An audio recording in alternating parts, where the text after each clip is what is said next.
সরকারি হরগঙ্গা কলেজের হোস্টেলে একজন ছাত্র ইসলাম এবং মোহাম্মদ সাল্লাল্লাহু আলাইহি ওয়াসাল্লামকে নিয়ে কটূক্তি করেছিল। সেই প্রতিবাদে ছাত্ররা জড়ো হয়েছিল এবং পুলিশ এসেছিল এবং পুলিশ এসে তাকে হরগঙ্গা কলেজের পরিবেশ খুবই উত্তপ্ত আছে এখন।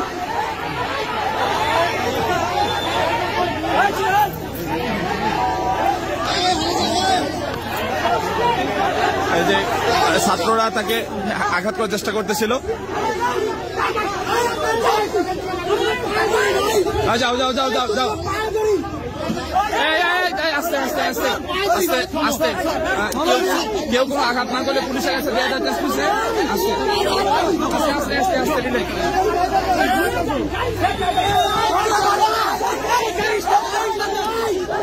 গাড়ি চালান, গাড়ি চালান, গাড়ি চালান, পুলিশ কই? স্টার্ট দেন না, গাড়ি স্টার্ট দেন।